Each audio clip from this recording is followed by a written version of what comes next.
Hello, my dear class 10 students. How are you all? ఎలా ఉన్నారంటే ఏం చెప్తాం మ్యామ్, ఎగ్జామ్స్ రిలీజ్ అయిపోయాయి, ఎగ్జామ్ డేట్స్ వచ్చేసాయి, ఇంకా మాకు ఎక్కడ చూసినా చదవడము ఎగ్జామ్స్ అంతా ఇదే గోల్ నడుస్తుంది అని అనుకుంటున్నారా? సరే, ఇప్పుడు ఇదంతా హంగామాలో మీరు ఒక పాయింట్ ని, వ్యాలిడ్ పాయింట్ ని మర్చిపోతారు. దాని గురించి మీకు ఒకసారి రీకాల్ చేద్దామని ఈ వీడియో చేస్తున్నా. సో మీకు ఎగ్జామ్స్ ఆఫ్ కోర్స్ కొంతమంది స్టూడెంట్స్ డైలీ 2 ఎగ్జామ్స్ ఇచ్చే స్టూడెంట్స్ ఉన్నారు. కొంతమంది స్టూడెంట్స్ వీక్లీ ఒక 2-3 ఇచ్చే స్టూడెంట్స్ ఉంటారు. సో ఇది depends on school to school and అలాగే పర్సన్ టు పర్సన్. సో ఇప్పుడు ఎగ్జామ్స్ అన్ని ఇస్తున్నప్పుడు మీరు ఇప్పుడు మాక్సిమం ఇచ్చే ఎగ్జామ్స్ అన్ని కూడా పార్ట్ టెస్ట్లు అయి ఉంటాయి. అంటే మీరు 4-5 చాప్టర్లను కలిపి ఒక సబ్జెక్ట్ కి ఎగ్జామ్ తీసుకుంటారు, లేకపోతే హాఫ్ సిలబస్ కి ఒక ఎగ్జామ్ తీసుకుంటారు, లేకపోతే 75% కి సిలబస్ కి ఒక ఎగ్జామ్ తీసుకుంటారు. ఇలా మీరు పర్సంటేజ్ వైజ్ గా లేకపోతే హోల్ సిలబస్ కి కూడా మీరు ఎగ్జామ్ తీసుకుంటూ ఉంటారు. ఇప్పుడు మీరు రాసే ఎగ్జామ్ ఎలాంటిది? ఫైనల్ ఎగ్జామ్ లో మీరు ఎలాగైతే రాస్తారో సేమ్ అదే ప్యాటర్న్ ఉంటుంది కదా. ఈ ఎగ్జామ్స్ మీరు రాసేది 80 మార్క్స్ పేపర్. సరే, 80 మార్క్స్ లో చాలా మంది, ఇప్పుడు నేను పర్సంటేజ్ లాగా మాట్లాడతాను, మార్క్స్ లాగా కాకుండా. సో మీకు బాగా ఆల్రెడీ చదివేసి మల్టిపుల్ రివిజన్స్ అయ్యి ఉన్న తర్వాత మీరు క్వశ్చన్ పేపర్ లో ఇచ్చిన అన్ని క్వశ్చన్స్ ని ఆన్సర్ చేస్తారు. ఆన్సర్ చేసినప్పుడు కొంతమంది స్టూడెంట్స్ కి 90 మార్క్స్ వస్తుంటాయి, 90% వస్తుంది, కొంతమందికి 99% కూడా వస్తుంది. మరి ఇక్కడ తేడా ఏంటి రెండింటికి అని ఎప్పుడైనా అబ్జర్వ్ చేశారా? మీకు కొన్ని డౌట్స్ వస్తుంటాయి. లైక్, నేను 90% వచ్చిన వాడు ఏమనుకుంటాడంటే, నేను అదే క్లాస్ లో కూర్చొని చాప్టర్ విన్నా, నా పక్కవాడు అదే క్లాస్ లో కూర్చొని విన్నాడు, సేమ్ టీచర్ చెప్పింది కాబట్టి ఇద్దరికి ఒకే రకంగా అర్థమవుతుంది. నేను టీచర్ ఇచ్చిన స్టడీ మెటీరియల్ చదివాను, వాడు టీచర్ ఇచ్చిన స్టడీ మెటీరియల్ చదివాడు. నేను అదే క్వశ్చన్ పేపర్ రాసిన, వాడు అదే క్వశ్చన్ పేపర్ అటెంప్ట్ చేశాడు. అన్ని సేమ్ చేసిన తర్వాత నాకెందుకు 90% మార్క్సే వచ్చినాయి, వాడికి ఎందుకు 99 లేకపోతే 100 వచ్చినాయి? ఈ తేడా ఎక్కడ జరుగుతుంది అని ఎప్పుడన్నా డౌట్ వచ్చిందా మీకు? ఓకే, ఒకవేళ వస్తే నేను ఈ రోజు చెప్పే సెషన్, ఈ రోజు చెప్పే వీడియో ఇది కేవలం అంటే కేవలం మీకోసమే. సో 90% నుంచి ఆ రిమైనింగ్ 100% లేకపోతే 90% వచ్చేది.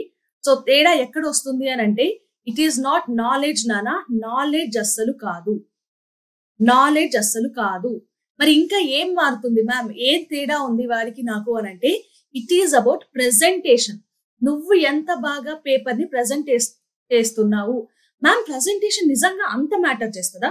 నేను అన్ని క్వశ్చన్స్ రాసిన తర్వాత కూడా నాకన్నా బాగా ప్రెజెంట్ చేసిన వాడికి ఎక్కువ మార్కులు వస్తాయా అనే డౌట్ అడిగితే నేను ఒక చిన్న లాజిక్ చెప్తా. ఏంటంటే, ఫర్ ఎగ్జాంపుల్ నువ్వు ఏదైనా ఫంక్షన్కి వెళ్తున్నావు, ఓకే, స్కూల్ ఫంక్షన్ కావచ్చు, అది ఏదైనా మన ఫ్యామిలీ ఫంక్షన్ కావచ్చు, లేదంటే ఏదైనా గ్యాదరింగ్కి వెళ్తున్నావు, ఆర్ఎల్స్ ఏదైనా ఒక స్పెషల్ ఈవెంట్కి వెళ్తున్నావు. నువ్వు ఎలా వెళ్తావు?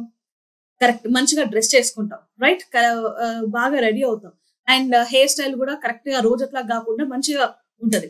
సో వీటన్నిటితో పాటు మన షూస్, మనం వేసుకునే జ్యువెలరీ ఉంటది. అండ్ ఇవన్నీ వేసుకున్న తర్వాత కూడా మనం ఇంకో 2 నిమిషాల్లో బయటికి వెళ్తాం అనగా నువ్వు మళ్ళీ మిర్రర్ లో 1కి 4 సార్లు చెక్ చేసుకుంటావు, నేనంతా కరెక్ట్ గా ఉన్నానా, నేను బాగా కనిపిస్తున్నానా అని కదా. నువ్వు ఒక్క రోజుకి లేకపోతే ఒక ఈవెంట్ కి నువ్వు నీ ఫ్రెండ్స్ నో లేకపోతే చుట్టాలని ఆర్ఎల్స్ స్కూల్లో వాళ్ళని ఇంప్రెస్ చేయడానికి నిన్ను నువ్వు ఇంత బాగా ప్రెజెంట్ చేసుకుంటున్నావు, రైట్. అది కేవలం ఒక్క రోజుకు, ఒక గంటకు, ఒక పూటకు, దానికి నువ్వు ఇంత ఇంపార్టెన్స్ ఇస్తున్నప్పుడు నువ్వు ఎగ్జామ్స్ నానా, బోర్డ్ ఎగ్జామ్స్ లో వచ్చే మార్క్స్ నీకు లైఫ్ లాంగ్ ఇంపార్టెంటే. మరి అలాంటి ఎగ్జామ్స్ కి నువ్వు ఒక ఆన్సర్ ని రాస్తున్నావు అని అంటే ఇంకెంత ప్రెజెంటేషన్ ఉండాలి కదా. చాలా మంచి ప్రెజెంటేషన్, చాలా బాగా ఉండాలి. చాలా బాగా ఉండాలి అని అంటే నేను ఎగ్జాక్ట్ గా నేను ఒక టెక్స్ట్ బుక్ లో ఉన్న లెటర్స్ లాగానే రాయాలి, లేకపోతే ప్రింట్ కుట్టినట్టు రాయాలి, ఇలాంటివి ఏం చెప్పట్లేదు. నేను కొన్ని ఇంపార్టెంట్ థింగ్స్ చెప్తాను, వాటిని ఫాలో అయితే సరిపోతుంది.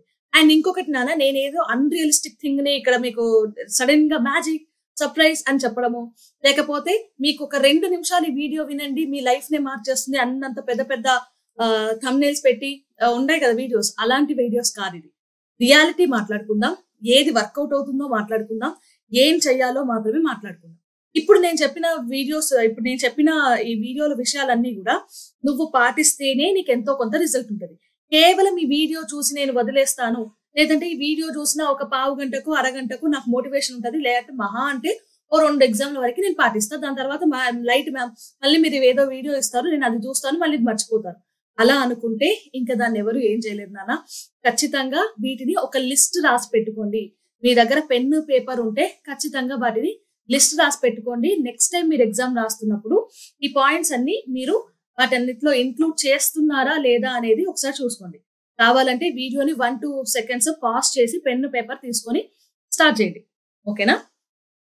సో ఫస్ట్ ఆఫ్ ఆల్ ఇక్కడ నాకు చిన్న ఒక ఎక్స్పీరియన్స్ ఉంది, అది చెప్తా, దాని తర్వాత మనం పోదాం. సో నేను డిగ్రీలో ఉన్నప్పుడు నేను బిఎస్సి చేశాను. సో బిఎస్సి కంప్యూటర్స్ చేసినప్పుడు నాకు అంత పెద్ద కంప్యూటర్ నాలెడ్జ్ లేకుండే. నాకు ఒక ప్రెజెంటేషన్ ఇవ్వాలి. సో కాలేజ్లో సెమినార్స్ అవి ఇవి జరుగుతుంటే ఒక ప్రెజెంటేషన్ ఇవ్వాలి. సో ప్రెజెంటేషన్ కోసం గ్రూప్స్ గా విడిపోతారు కొంతమంది ఇండివిజువల్ గా ఇస్తారు. సో నాకు అంత పెద్ద గ్రూప్ దొరకలేదు. అండ్ అలాగే నేను మరీ అంత స్టార్టింగ్ ఫస్ట్ ఇయర్ లో నేను మరీ అంత కాన్ఫిడెంట్ గా కూడా లేకుండే. ఒక ఫస్ట్ ప్రెజెంటేషన్ అది. సో నా ఫ్రెండ్స్ అండ్ అలాగే నేను సపరేట్ గా వాళ్ళు ఒక టాపిక్ మీద ప్రిపేర్ అవుతున్నాను, నేను ఒక టాపిక్ మీద ప్రిపేర్ అవుతున్నాను. ఇక్కడ విషయం ఏంటంటే వాళ్ళకి ఫుల్ కంటెంట్ ఉంది, నాలెడ్జ్ ఉంది వాళ్ళకి. ఏది ఎక్కడ వాడాలి, లేకపోతే దేనికి ఏది ఆన్సర్ ఇవ్వాలి, వాళ్ళు ఏం ఆన్సర్స్ ఇస్తారు, వీళ్ళు ఎలా దానికి ఆన్సర్ చేయాలి, ఇదంతా ఫుల్ గా ప్రిపేర్ అయిపోయారు. బట్ నాకంతా కొంచెం సగం నాలెడ్జ్, అప్పుడే నాకు ఏమేం జరుగుతుంది నా చుట్టుపక్కల అర్థం చేసుకోవడం స్టేజ్ లోనే నేనున్నా. సో ఇప్పుడు సడన్ గా ప్రెజెంటేషన్ అన్నారు. సో అప్పుడు దాన్ని అంటే సెమినార్ అని అన్నారు. సో ఇప్పుడు దానికి నేనేం చేశానంటే, నేను వాళ్ళలాగా కష్టపడిపోయి నైట్ అవుట్ చేసి మొత్తం సిలబస్ మొత్తం చదువుకోవడమో లేకపోతే టాపిక్స్ మొత్తం నేర్చుకోవడమో నేను ఇవేవి చేయలేదు. కేవలం నేను ఏదైతే చెప్పాలనుకుంటున్నానో దాని ప్రెజెంటేషన్ ని నేను క్లియర్ అంటే నేను చేసుకున్నా. ఏది పీపీటీ, ఒక పీపీటీ చేసుకున్నా. అండ్ దాంట్లో నేను యూజ్ చేసిన ప్రతి వర్డ్ ని కూడా నాకు ఆ మీనింగ్ తెలిసిండేలా అండ్ ఆ పదాలని మాత్రమే వాడినా. సో ఇప్పుడు నేను ప్రెజెంటేషన్ నేను పెట్టుకున్న స్లైడ్ కి అండ్ నేను చెప్పాలనుకున్న విషయానికి రెండింటికి సింక్ లో ఉండేలాగానే నేను ప్రిపేర్ అయ్యాను. నా స్క్రిప్ట్ ఇంతే, నేను అదే ప్రిపేర్ అయినా, నేను అదే పోయి చెప్పిన. అండ్ ఇది నా వర్షన్.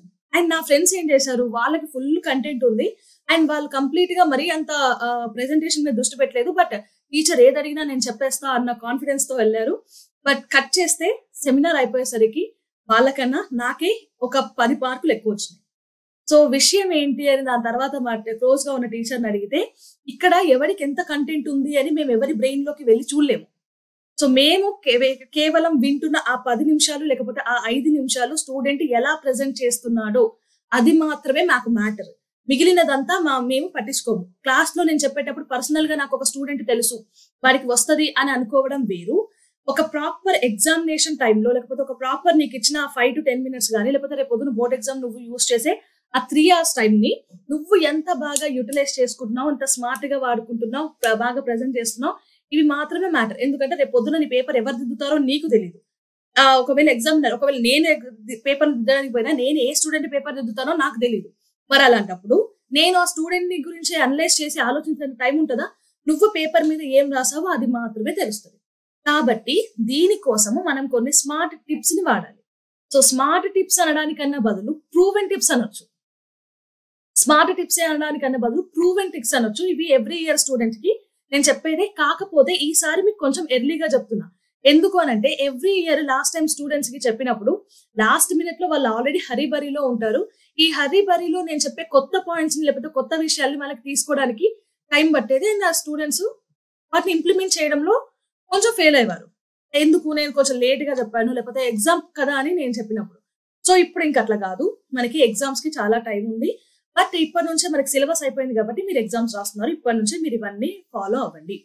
ఫస్ట్ ఏం చేయాలి అంటే మనం మైండ్ సెట్ ని కొంచెం ప్రిపేర్ చేసుకోవాలి.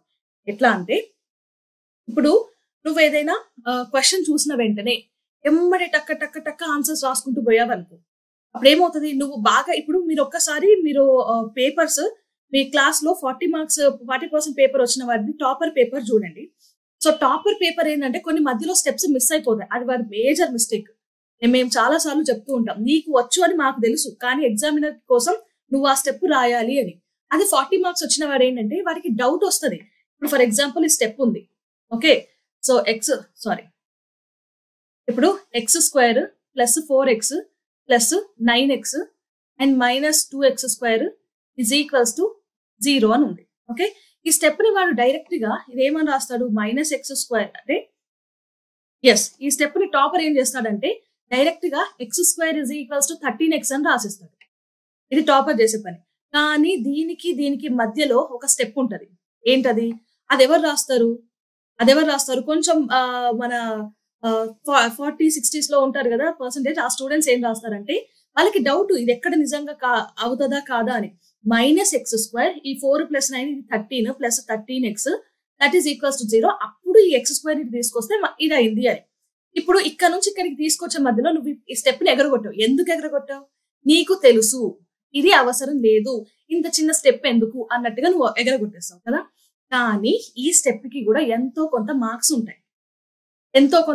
నువ్వు ఆ మార్క్స్ ని లూజ్ అవుతావు. నువ్వు రాసిన ఆన్సర్ మొత్తం కరెక్టే, కానీ ప్రాపర్ స్టెప్స్ వేయకపోవడం వల్ల ఇది మిస్ అయింది.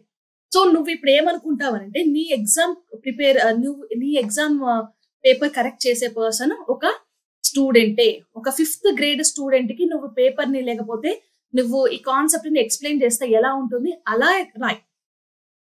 ఇది మనకి బాగా వర్క్ అవుతుంది. సో నువ్వు ఒక 5th గ్రేడ్ స్టూడెంట్ కి ఈ క్వశ్చన్ పేపర్ ని చూపించినా కూడా అర్థమయ్యే రేంజ్ లో ప్రతి పాయింట్, ప్రతి ఫార్ములా అండ్ ప్రతి లాజిక్, ఇక్కడ నువ్వు ఏది మెథడ్ యూజ్ చేసావు ఇలాంటివన్నీ రాయాలి.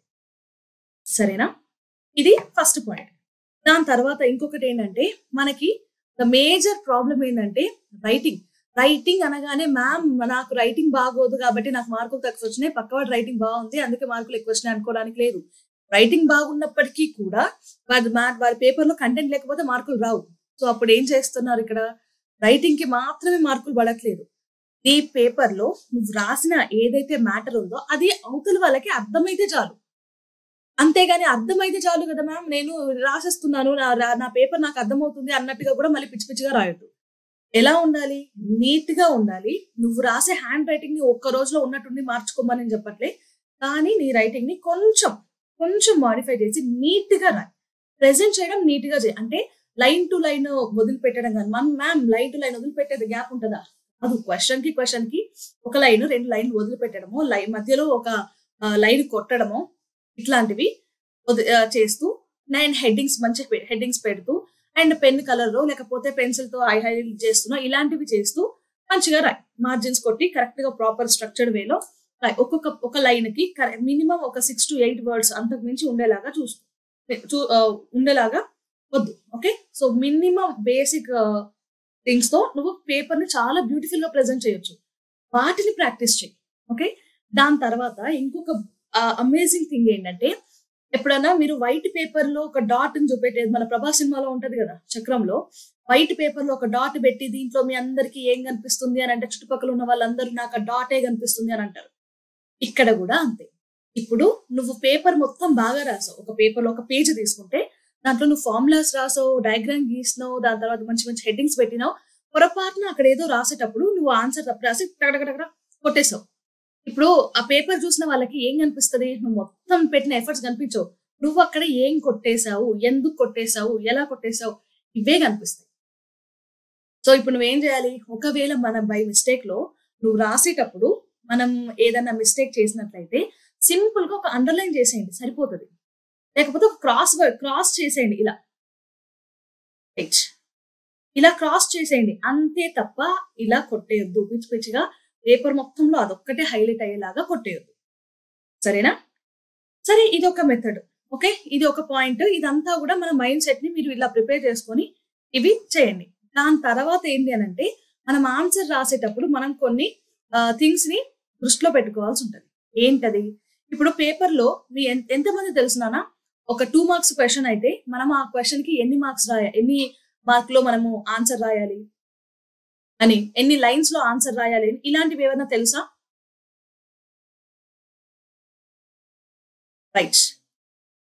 రైట్. సో 2 మార్క్స్ సెక్షన్ ఉంటుంది, 4 మార్క్స్ సెక్షన్ ఉంటుంది, 6 మార్క్స్ సెక్షన్. ఇది తెలంగాణ స్టూడెంట్స్ కి. అలా కాకుండా ఏపీ స్టూడెంట్స్ కి అయితే 1 mark, 2 mark, 4 mark and 8 marks ఉంటుంది. ఇలా ఒక్కొక్క సెక్షన్ కి ఎన్ని లైన్స్ లో ఆన్సర్ రాయాలో తెలుసా? సరే చెప్తాను వినండి. ఇక్కడ 2 మార్క్స్ క్వశ్చన్ అయితే మినిమం 3 పాయింట్స్ లో ఆన్సర్ రాయాలి. 3 పాయింట్స్ నేను చెప్పేది, ఎందుకంటే పాయింట్ వైజ్ గా చెప్తాం, లేదంటే 3 లైన్స్ లో రాయాలి. నువ్వు ఇక్కడ చెప్తుంది ఏంటంటే n+1 అంటే n మార్క్స్ క్వశ్చన్స్ అయితే n+1 లాగా రాయండి అని. కానీ అది మనకి 8 మార్క్స్ లో 6 మార్క్స్ లో వర్కౌట్ అవ్వదు. లాంగ్ ఆన్సర్స్ రాసేటప్పుడు లాంగ్ ఆన్సర్స్ లో మినిమం 1.5 పేజ్ మినిమం ఉంటేనే నీకు ఎంతో కొంత మార్కులు వస్తాయి, అది కూడా షార్ట్ కట్ లో. కాబట్టి నువ్వు ఒక సెక్షన్ తీసుకున్నప్పుడు ఆ సెక్షన్ కి ఎన్ని మార్క్స్ లో నువ్వు ఆన్సర్ చేయాలి అనేది తెలుసుకుని దానికి తగ్గట్టుగా ఆన్సర్ రాయి. అంతేగాని 2 మార్క్స్ క్వశ్చన్ నాకు వచ్చు కాబట్టి నేను హాఫ్ పేజీ రాస్తా, 6 మార్క్స్ క్వశ్చన్స్ నాకు రాదు కాబట్టి నేను జస్ట్ 4 లైన్లలో రాసేస్తా అని అంటే కుదరదు. నీకు ఫుల్ మార్క్స్ పడాలి అని అంటే వాళ్ళు ఇచ్చిన క్రైటీరియా ప్రకారం నీ ఆన్సర్ ఉండాలి. ఓకే, అండ్ నేను మాక్సిమం స్టూడెంట్స్ కి చెప్పేది ఏంటంటే, నువ్వు ఆన్సర్ రాసేటప్పుడు స్టెప్స్ వైజ్ గా రాయి, పాయింట్ వైజ్ గా రాయి అని చెప్తా. కానీ కొన్ని సిచ్యువేషన్స్ ఉంటాయి. ఇప్పుడు సైన్స్ కాకుండా మిగిలిన సబ్జెక్ట్స్ ఉంటాయి. సో తెలుగు గాని, లాంగ్వేజెస్ గాని, సోషల్ గాని ఇట్లాంటి ఎప్పుడు మనకి ఏమవుతుందంటే కొన్నిసార్లు స్టోరీని రాయాల్సి ఉంటుంది. ఓకే. అలాంటప్పుడు మనం పాయింట్స్ లాగా రాస్తే ఇంకా అక్కడ దానికి మీనింగ్ ఉండదు. కొంచెం క్లమ్జీగా ఉంటది. సో ఇలాంటి క్వెషన్స్ ని ఎలా అటెంప్ట్ చేయాలి? ఫస్ట్ ఇంట్రొడక్షన్ రాయి. ఇంట్రొడక్షన్ అయిపోయిన తర్వాత ఇంట్రొడక్షన్ కూడా ఏంటి? ఒక 2 లేదా 3 లైన్‌లు అంతకు మించి ఉండొద్దు మళ్ళీ. ఇంట్రొడక్షన్ రాసిన తర్వాత నెక్స్ట్ మెయిన్ బాడీ అంటే విషయం. అందులో వాళ్ళు క్వెషన్ అడిగిన దానికి కరెక్ట్‌గా ఆన్సర్ రాసేయి. నెక్స్ట్ లాస్ట్‌కి కన్క్లూజన్ కూడా 2 లైన్‌లకి మించి ఉండొద్దు. మహా అంటే 3 లైన్‌లు అంతే. అంతకు మించి రాయొద్దు. సో ఇలా ఇంట్రొడక్షన్, మెయిన్ బాడీ అండ్ అలాగే కన్క్లూజన్ లాగా ఇలా పారాగ్రాఫ్ వైస్‌గా నువ్వు ఆన్సర్స్ రాసినా కూడా అది బావుంటది. ఓకే. ఇది ఒకటి ట్రై చెయ్యి. నెక్స్ట్ ఇంకొకటి మనకి పేపర్ రాసేటప్పుడు కొన్ని ఆన్సర్స్ ఎట్లా దొరుకుతాయి? నువ్వు ఎంత బాగా ప్రిపేర్ అయినా కూడా కొన్ని ఆన్సర్స్ ఎట్లా ఉంటాయంటే, నువ్వు 100% ష్యూర్‌గా ఉండవు. నువ్వు ఏదో ఒక పాయింట్‌లో నీకు డౌట్ ఉంటది. ఆ ఆన్సర్‌కి సంబంధించి. అలాంటప్పుడు ఏం చేస్తావు? ఆ క్వెషన్‌ని నువ్వు ఐడెంటిఫై చేసి ముందే నాకిది ప్రాపర్‌గా వచ్చా?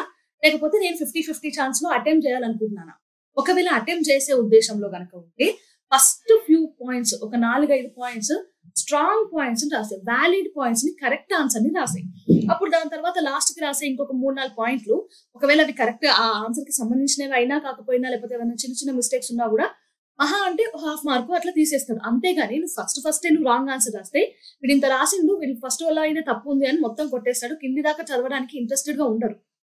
కాబట్టి ఈ పాయింట్ ని కూడా ఇంపార్టెంట్ పాయింట్స్ తో నువ్వు నేను ఏది చెప్తున్నాను, రాకపోతే నువ్వు ఆన్సర్ షూర్ గా లేకపోతే ఇంపార్టెంట్ తో స్టార్ట్ చేయి. లేదు అని అంటే ఆ ఫ్లో తో వెళ్ళిపో. ఓకే. అండ్ అలాగే నువ్వు ప్రెజెంటేషన్ చేసేటప్పుడు అక్కడ అండర్లైన్స్, ఇన్విడెడ్ కార్నర్స్ ఇలా రాస్తే నువ్వు ఇచ్చిన ఆన్సర్ లో మొత్తం చదవాల్సిన అవసరం లేకుండా ఈ పాయింట్స్ చదివితే ఇవన్నీ ఉన్నాయంటే ఓకే వీడు చదివాడు, వీడికి ఆన్సర్ వచ్చు అని తెలుసుకుంటారు. Now coming to time. ఎంతమంది టాపర్స్ కనే కాదు ప్రతి స్టూడెంట్ కి వచ్చిన ఆన్సర్స్ ని కూడా వదిలేసి రావాల్సిన పరిస్థితి ఎంతమందికి వచ్చింది? నేనైతే చాలా సార్లు ఫేస్ చేసిన ఎగ్జామ్ బయటకు వచ్చి ఏడ్చిన సందర్భాలు కూడా ఉన్నాయి. అరే నేను ఇంకొంచెం ఫాస్ట్ గా రాస్తే అయిపోవు, ఇంకొంచెం ప్రాపర్ స్ట్రాటజీ మెయింటైన్ చేస్తే అయిపోవు. కానీ అది ఎగ్జామ్ టైంలో నా మిస్టేక్ ఏంటంటే అప్పుడు ఎగ్జామ్ టైంలో కాదు నేను వేయాల్సిన స్ట్రాటజీ. ఎగ్జామ్ కి ప్రిపేర్ అవుతాను కదా అప్పుడు చెప్పాలి. సో ఎగ్జామ్ కి ప్రిపేర్ అయ్యేటప్పుడు నాకు అప్పుడు ఇప్పుడు మీకున్నంత గైడెన్స్ లేదు అప్పుడు మాకు సెల్ఫ్ గా నేను ఏదైనా ఫేస్ చేసి అది ఫెయిల్ అయ్యే ఎక్స్పీరియన్స్ వల్లనే నేను ఇంకొకటి నేర్చుకోవాలి. సో అలాంటి సిచ్యువేషన్స్ లో మాకు లాస్ట్ ఎగ్జామ్ వరకు మేము ఏమేమి మిస్టేక్స్ చేస్తున్నామో మాకు తెలిసేవి కాదు. బికాస్ అంత మీకున్నంత ఎక్స్పోజర్ మాకు అప్పుడు లేకుండా ఇప్పుడు ఉన్నాయి. ఇప్పుడు మీకు 3 నెలల కింద ఎగ్జామ్ ఎలా ఉంటది అని కూడా పేపర్ ఇప్పుడే మోడల్ పేపర్స్ వస్తున్నాయి. అండ్ మీరు రేపు పొద్దున ఎగ్జామ్స్ లో ఏమేమి మిస్టేక్స్ చేస్తారో కూడా మీకు టీచర్లు ఇప్పుడే చెప్పేస్తున్నారు. కాబట్టి వీటిని వాడుకోండి.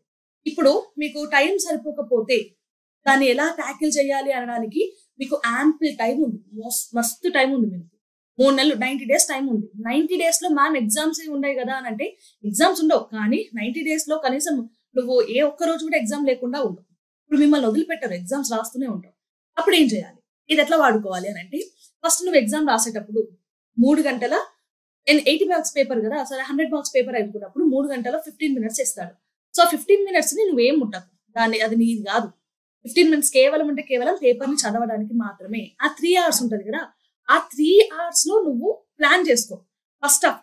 ఫస్ట్ నువ్వు ఎగ్జామ్ రాసేటప్పుడు నువ్వు టైం చెక్ చేసుకో, అలారం పెట్టు, స్టాప్ వాచ్ పెట్టుకో. నేను 3 గంటల్లో కవర్ చేస్తున్నానా లేదా పేపర్ ని? సరే 3 గంటలు కాదు, 3 గంటల 20 నిమిషాలు పట్టింది. ఫైన్, ఫస్ట్ ఎగ్జామ్ కదా, ఫైన్, ఓకే వదిలేయండి. దాని తర్వాత ఎగ్జామ్ కి ఎంతో కొంత 3 గంటలు 20 నిమిషాలు పట్టింది కదా, నెక్స్ట్ ఎగ్జామ్ 3 గంటల 15 నిమిషాల్లోనే అయిపోయేటట్టుగా ఫినిష్ చేయి. అట్లా మెల్లిమెల్లిగా ఎగ్జామ్ టు ఎగ్జామ్ ఎలా ఉండాలి అని అంటే నువ్వు ఆ పేపర్ మొత్తాన్ని 2 గంటల 40 నిమిషాల్లోనే 2 hours 40 minutes లోనే కంప్లీట్ చేసేలాగా చూసుకో. సో దానికి ఎందుకు మ్యామ్ మరి 3 గంటలు ఇచ్చినప్పుడు మనం ఎందుకు 20 minutes ఎర్లీగానే ఫినిష్ చేయాలి అని అంటే మనకి మీ ఎవరు నోనా మన పేపర్ రాసే ఫ్లోలో మీరు ఎగ్జామ్ రాసేటప్పుడు ఆ యాంగ్జైటీలోనో ఆ నర్వస్నెస్ లో కొన్ని మిస్టేక్స్ చేస్తారు.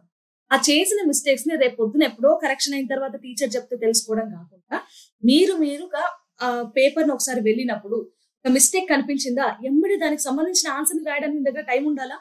సరే నువ్వు లాస్ట్ 5 minutes పెట్టుకున్నాను మ్యామ్, లాస్ట్ 5 minutes లో నేను చెక్ చేసుకుంటానంటే ఆ 5 minutes లో నీ పేపర్లో ఏదో మిస్టేక్ కనిపించింది. మరి ఆ ఆన్సర్‌ని మళ్ళీ రాయడానికి టైం ఉండదా లేదా? కేవలం ఐడెంటిఫై చేయడంలో లాభం ఏంటి? ఐడెంటిఫై చేసి దాన్ని రెక్టిఫై చేసుకోవడానికి కూడా టైం ఉండాలి గదా! అందుకే ఈ 20 మినిట్స్. సో, మీరెప్పుడైనా ఎగ్జామ్ రాస్తున్నప్పుడు స్టాప్ వాచ్ పెట్టుకొని ఎంత టైంలో ఫినిష్ చేస్తున్నారనేది చూడండి. అండ్ ఎగ్జామ్ రాసేటప్పుడు ఇంకొక మేజర్ ప్రాబ్లమ్ ఏంటంటే మ్యామ్ ఎక్కడి నుంచి స్టార్ట్ చేయాలి? సో, ఫస్ట్ సెక్షన్ 1 నుంచి స్టార్ట్ చేయాలా? లాస్ట్ నుంచి స్టార్ట్ చేయాలా అని. ఇది ఎక్కడా లేదు. రాజ్యాంగంలో ఎక్కడా రాయలేదు. స్టూడెంట్ ఫస్ట్ సెక్షన్ నుంచే స్టార్ట్ చేయాలి. క్వెషన్ నంబర్ 1 నుంచే స్టార్ట్ చేయాలి. 1 అయిపోయినాక 2A రాయాలి అని. ఇది నువ్వు పేపర్‌లో 15 క్వెషన్‌లున్నా, 18 క్వెషన్‌లున్నా నీ ఇష్టం వచ్చిన క్వెషన్‌ని నువ్వు స్టార్ట్ చేయొచ్చు. దానికి ఎవరు జడ్జ్ చేయరు. ఎగ్జామినర్ కూడా వీడు ఫస్ట్ క్వెషన్ కాకుండా లాస్ట్ క్వెషన్ ఆన్సర్ చేసిండంటే వీడికి ఫస్ట్ బిట్‌లో ఏమి రాదు అన్న జడ్జిమెంట్‌కి రాడు. కాబట్టి నువ్వేదైనా చూస్ చేసుకో. కాకపోతే నువ్వు ఫస్ట్ రాసే సెక్షన్ అనేది కరెక్ట్‌గా నువ్వు కాన్ఫిడెంట్‌గా ఉన్న సెక్షన్‌ని స్టార్ట్ చెయి. ఫ్యూ క్వెషన్స్ అయితే ఖచ్చితంగా నువ్వు ప్రాపర్‌గా చదివిన క్వెషన్స్ అయితేనే అటెంప్ట్ చెయి. ఓకే. అవి ఫస్ట్ బిట్‌లో ఒకటి, సెకండ్ బిట్‌లో ఒకటి, థర్డ్ బిట్‌లో ఒకటి ఇట్లా అయినా పర్లేదు.